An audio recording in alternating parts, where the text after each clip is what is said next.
Yeah, hi, I'm Paul Archer. That's paularcher.com. Now, the other day I came home from a long business trip. I think I've been abroad and I've been away an awful lot.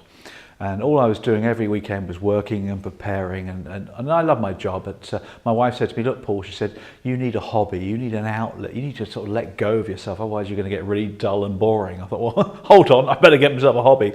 So I went on the internet, as we all do, and I keyed in there hobbies for men. You know, obviously some funny things came up, but one thing that did come up, of course, was speleology, and the Gloucestershire Speleology Society webpage, their homepage, came up, and this fascinated me.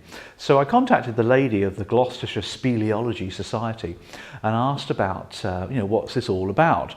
Now, for those of you who don't know, speleology is the art of potholing.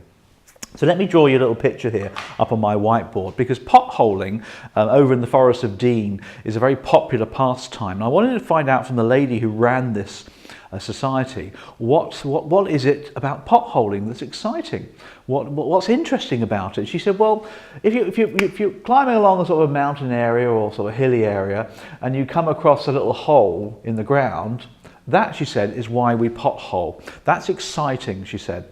I said, okay. I said, what's exciting about it? She said, well, there's a couple of things. As you go into the pothole, you start exploring and you're going under and above and all this, and through some water maybe or something like that. I thought, well, yeah, okay, it sounds cold and a bit damp. She said, but the main reason why we pothole is because we want to find some exciting new things.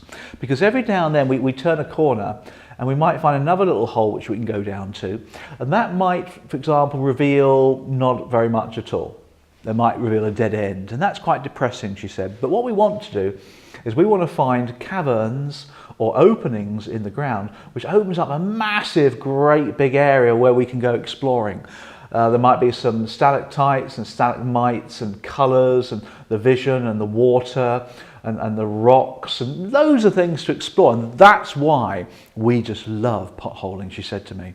Now, I said this to my wife and she just laughed at me, but the point about this though is it's not far off to how we should ask questions.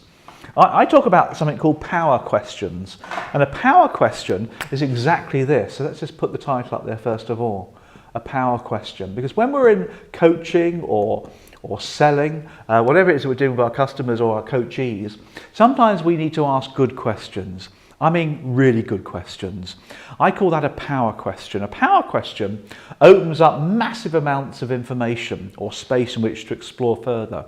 A dumb question gets you into kind of a narrow dead end and you have to come back out again and go exploring. But that's where your power questions are, because it gives you a huge amount of information to enjoy. And that was the parallel I saw with the potholing. How do you ask power questions? Well, there's a number of things you can do here.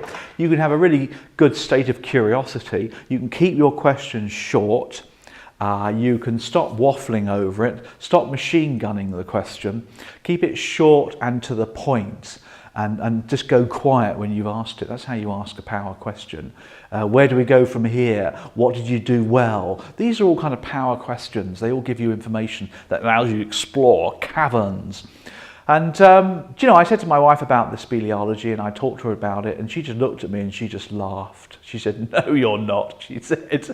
And of course, since that day, I've never been able to explore my speleology society in the Forest of Dean. Hope you found that useful. Remember to ask power questions when you're with customers or staff next time.